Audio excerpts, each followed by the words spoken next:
سعيد، شاب عمره 18 سنة، استوى متزوج، صاحب أملاك عظيمة في البصرة، لكن كل هذا ما منعه من نصرة الحسين. والرجع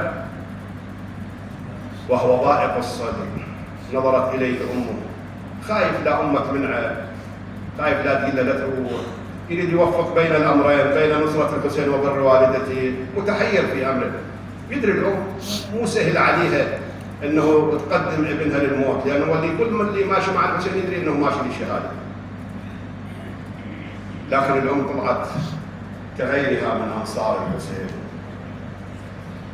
قالت لبني ما لي أراك ضائق الصدر؟ قال أماه لقد وردت رسالة من الحسين،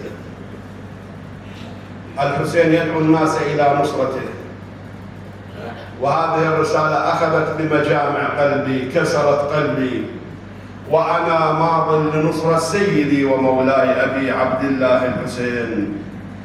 يقلها جيب سيف ولامته وحل المهور، خلي أضعن قبل لا يشتد علي حر الظهور، بل كان الحق بالحرب نزل الظهور، وافدي نفسي وانشتيل بالطف شهيد، تصيح بتعمى وقلبها الفقد ذاب، وين اروح خلاف عنك يا شباب، لزمة رجابة ورفسها بالرجاب، جفل طاس ولبس درع الحديد، مضى وإذا بالصوت من خلفه ولدي سعيد، نور عيني التفت وإذا هي أمه. ماذا تريدين يا أماه؟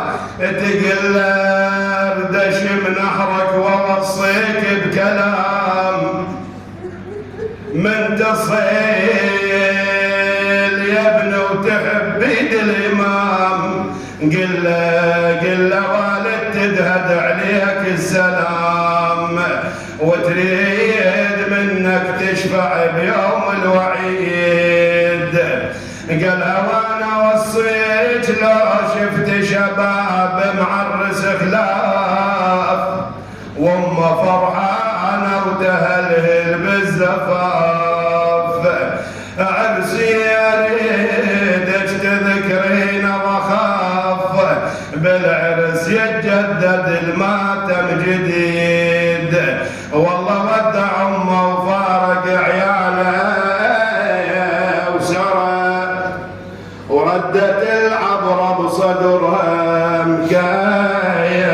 مكيسره، وصلوات الطف وشاف العايم صرى، او قبل لا يوصل سمع عضلة الويد.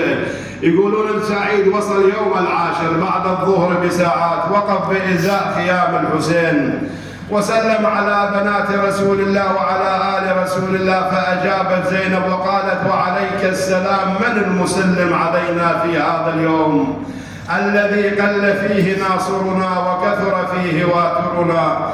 قالها سيدتي أنا خادمكم سعيد، وجئت لنصرة سيدي ومولاي أبا عبد الله الحسين. قالت يا سعيد إذا كنت تريد الحسين ذاك الحسين ينادي وقلة ناصرة. هنا مضى إليه سعيد وهو يقول السلام عليك سيدي أبا عبد الله، وسقط على قدمي الإمام يقبلهما، ثم بلغه سلام أمه واستأذنه في القتال، فأذن له الحسين، فنزل سعيد يقاتل قتالا شديدا حتى أتاه سهم أرداه صريعا، فبقي الحسين لا ناصر ولا معين، ينادي على أصحابه، تارة ينادي إلى أنصاره وتارة ينادي على بني هاشم. يقول خرجت زينب قالت سيدي أبا عبد الله والله لقد كسبت قلبي،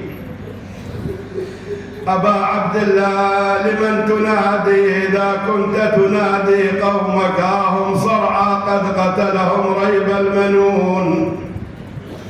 قل أخويا